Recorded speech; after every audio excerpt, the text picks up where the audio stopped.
Hello, আসসালামু আলাইকুম। Welcome to channel Hasan sir. আসলে আজকে একটা অন্যরকম বিষয় নিয়ে বসা আপনাদের সামনে।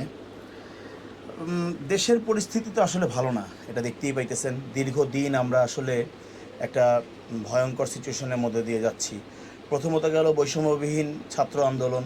এই আন্দোলন প্রথমে কোটা আন্দোলন থেকে শুরু করে সেটা বৈষম্যবিহীন ছাত্র আন্দোলনের রূপ নিয়ে একটা সমস্যার সমাধান হতে না হতে আবার দেখেন একটা বিশাল বন্যা পরিস্থিতির মধ্যে পড়ে গেছি। যে বন্যা পরিস্থিতিতে আমাদের এখানে নোয়াখালী, ফেনী, লক্ষ্মীপুর, সিলেটের কিছু অংশ, চিটাগাংয়ের কিছু অংশ পানিতে একেবারে মনে করেন যে ঘরবাড়ি ডুবে গেছে। মানুষের থাকার মতন অবস্থা নাই, প্রচণ্ড কষ্টে আছে মানুষ।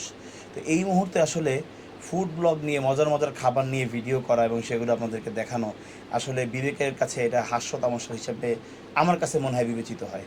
যার কারণে আমরা আপাতত খাদ্য নিয়ে, ফুড নিয়ে যে কোনো রকমের ব্লগ করা আপাতত বন্ধ রাখছি, বা ব্লগ ছাড়া বন্ধ রাখছি বলতে পারেন। হয়তো বা কিছু ব্লগ করছিলাম, দু একটা আইটেম রেডিও হইতেছিল, কিন্তু আসলে ওইভাবে ছাড়া হয় নাই। আসলে এইরকম পরিস্থিতি বাংলাদেশ অনেক দিনে দেখে নাই, এত ভয়াবহ বন্যা পরিস্থিতি। হঠাৎ করে এরকম ভয়াবহ একটা পরিস্থিতি বাংলাদেশ দেখছে। আসলে কি বলবো, এখন এটা কার দোষ দেব, কিভাবে দোষ দেব জানি না। হ্যাঁ, এই ভারতের এভাবে পানি ছেড়ে দেওয়া আর সেই পানিতে ডুবে যাওয়া প্রতি বছরই হচ্ছে, কিন্তু এবছর কেন জানি হঠাৎ করে বেশি হয়ে গেছে। সংশ্লিষ্ট আমাদের যে অন্তর্বর্তীকালীন সরকার আছেন, তার মাননীয় আমার প্রধান উপদেষ্টা ডক্টর মোহাম্মদ ইউনূস, আমি বলবো রাজনৈতিকভাবে এগুলো যদি সমাধান করা যায় তো সমাধান করার চেষ্টা করাটা আসলে বেটার। কারণ এইভাবে করে মানুষের কষ্ট দেখতে কার ভাল লাগে বলেন।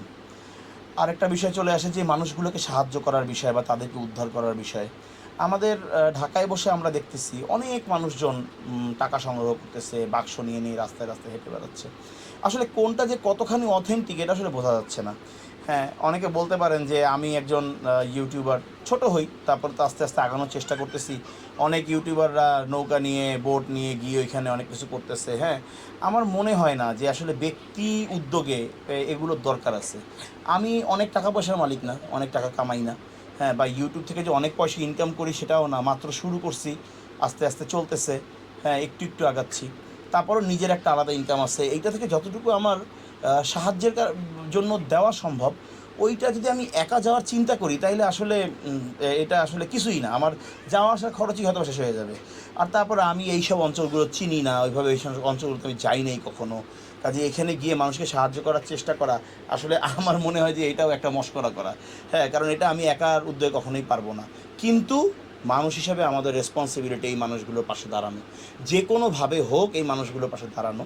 তাই আমরা চ্যানেল হাসান স্যার, আমি, রিয়াজ, রাফাত, হামিম, রাজু, রহমত, আমরা পুরো টোটাল টিম যারা আছি, সবাই যে যার মতন করে যে যতটুকু পারি, যার যতটুকু উপার্জন বা যার যতটুকু সামর্থ্য, সেই অনুযায়ী টাকাগুলোকে আমরা একত্র করে আমরা আমি ব্যক্তিগতভাবে এটাকে আসসুন্নাহ ফাউন্ডেশনে দান করছি। আসসুন্নাহ ফাউন্ডেশনের বিকাশ নাম্বার আপনারা সার্চ দিলেই পেয়ে যাবেন। আসসুন্নাহ ফাউন্ডেশন আপনি যদি গুগলে সার্চ দেন, সেখানে বিকাশ নাম্বার, ত্রাণ পাঠানোর যে সেগুলো আপনারা পেয়ে যাবেন। তো এইটা নিয়ে আসলে বলার কিছু নেই, কারণ ওনারা আসলে খুব চেষ্টা করে একেবারে পুরো দল বল নিয়ে, বিশাল কর্মী বাহিনী, হাজার হাজার মানুষের কর্মী বাহিনী নিয়ে ওনারা কাজ করতেছেন এবং ওনারা পৌঁছায় দিচ্ছেন। এবং যিনি এই আসসুন্নাহ ফাউন্ডেশন পরিচালনা করেন, উনি বাংলাদেশের মানুষের কাছে মোটামুটি একজন ভালো রিলায়েবল মানুষ এবং বিশ্বাস করার মতন মানুষ। যাই হোক, আসলে আমরাও চেষ্টা করতেছি, আপনারাও চেষ্টা করেন। আর আপাতত যতদিন পর্যন্ত পরিস্থিতি স্বাভাবিক না হচ্ছে, ততদিন পর্যন্ত আসলে এই ফুড ব্লগ নিয়ে ভিডিও ছাড়বো না। কারণ আজকে আমি মজার মজার খাবার খেয়ে দেখাবো, আপনারাও দেখবেন। হ্যাঁ, কিছু কিছু মানুষের চোখে এই জিনিসগুলো পড়লে পরে তারা আফসোস করবে, যাদের কাছে এখন সাধারণত ভাত রান্না করে খাওয়ার মতনও অবস্থা নাই। হ্যাঁ, কাজেই ততদিন পর্যন্ত ধৈর্য ধরুন আর বেশি বেশি করে আল্লাহর কাছে দোয়া করুন। যার যতটুকু সামর্থ্য আছে সেই সামর্থ্যটুকু অনুযায়ী মানুষজনের পাশে দাঁড়ান। হ্যাঁ, আর আমি সংশ্লিষ্ট পক্ষ, সরকার যারা যেভাবে আছেন তাদেরকে বলবো রাজনৈতিকভাবে এই ধরনের প্রবলেমগুলো সমাধান করার চেষ্টা করুন। দেশের দ্রব্যমূল্য এখন পর্যন্ত ঊর্ধ্বগতিতে আছে, সেই দ্রব্যমূল্য ঊর্ধ্বগতি আসলে নিয়ন্ত্রণ করা প্রয়োজন, সেই দিকেও খেয়াল রাখুন। আসলে আমার কথা কতটুকু গিয়ে পৌঁছবে আমি জানি না, সবাই ভিডিওটা শেয়ার করবেন, তাই হয়তো শেয়ার করতে করতে সংশ্লিষ্ট পক্ষগুলোর কাছে এই কথাগুলো গিয়ে পৌঁছবে। দেশের পরিস্থিতি শান্তিতে নিয়ে আসা দরকার। যে কোনোভাবে আমার সোনার বাংলাকে আবার আমার সোনার বাংলার মতন সুন্দর এবং শান্তিপূর্ণ অবস্থান নিয়ে আমাদের সামনে উপস্থাপন করানো দরকার।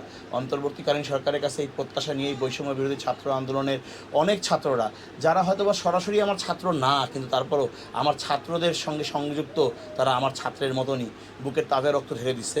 সেই সোনার বাংলা, স্বপ্নের বাংলা, বৈষম্যবিহীন বাংলা যেন আমরা সবার সামনে উপস্থাপন করতে পারি। আরেকটা বিষয়, সবাইকে একটু সংবিধিবদ্ধ সতর্কীকরণ করেই বলতেছি, এই বন্যা পরিস্থিতি কেন্দ্র করে অনেক মানুষ বাক্সে ভরে ভরে টাকা উঠাচ্ছে। আমি জানি না, আমি বলবো না যে এখানে খারাপ সবাই, কিন্তু কিছু কিছু মানুষ সুযোগ নিচ্ছেন। আমি এই ধরনের কিছু জায়গা পাইছি যে আসলে বাক্স ভরে টাকা উঠে তাদের উদরপূর্তিতে ব্যবহার হচ্ছে।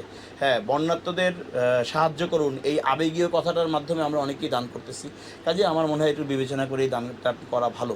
যাই হোক, মোটামুটি একটা মানে মনের অন্তরে একটা দুঃখ যে আসলে এই বন্যার মধ্যে মানুষগুলো কি কষ্ট পাইতেছে, সেই দুঃখটাকে একটু আপনাদের সামনে উপস্থাপন করা এবং আপনাদের কাছে আকুল আবেদন করা, যে যার জায়গা থেকে যেভাবে করে পারেন, হ্যাঁ, আপনার অথেন্টিক ওয়েতে মানুষজনের কাছে আপনার ক্ষমতা অনুযায়ী সাহায্যটুকু করার চেষ্টা করুন। আপনি যদি খুব নিম্ন আয়ের মানুষ হয়ে যান, আপনার 10টা টাকা একটা মানুষের অনেক উপকারে লাগবে। আপনি স্বল্প মধ্যবিত্ত হইলে পরে আপনার হয়তো বা এই কিছু পরিমাণ টাকা, আপনি উচ্চবিত্ত হইলে পরে আপনার ক্ষমতা অনুযায়ী টাকা, সেই জিনিসগুলো এখানে আসবে। আপনি আপনার সারা বছরে আপনার শরিয়া মোতাবেক কিছু দান করতে হয় বিভিন্ন জায়গায়। হ্যাঁ, আপনার জানাশোনা এরকম বন্যার্ত যারা গরিব আছেন, যাদের উপর যাদেরকে জাকাত দেওয়া যায়, তাদেরকে আপনি আপনার জাকাত অ্যাডভান্স দিয়েও আপনি সাহায্য করতে পারেন।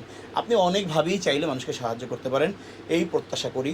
আশা করি আমার বার্তাটুকু আপনার হৃদয়ে যদি সামান্যতম দাগ কেটে থাকে, ভিডিওটি শেয়ার করবেন এবং বন্যার্ত মানুষের পাশে দাঁড়াবেন। আর আপনার নিজের বিবেককে জাগ্রত করে আপনি দৃঢ় কণ্ঠে আওয়াজ তুলবেন, শান্তির বাংলাদেশ চাই, সাম্যের বাংলাদেশ চাই, বৈষম্যবিহীন বাংলাদেশ চাই। আর আমার সোনার বাংলাকে সোনার বাংলার মতনই দেখতে চাই। আজকে এ পর্যন্তই। দোয়া রাখবেন, সবাই আমার চ্যানেলটার জন্য দোয়া করবেন, সবাই সবার জন্য দোয়া করবেন, আর আপনার সৃষ্টিকর্তার হুকুম মেনে চলবেন। ক্যামেরায় রাফাত, আমি হাসান মহিউদ্দিন। আজকে বিদায় নিচ্ছি একটি সুন্দর আগামীর প্রত্যাশায়। আল্লাহ হাফেজ।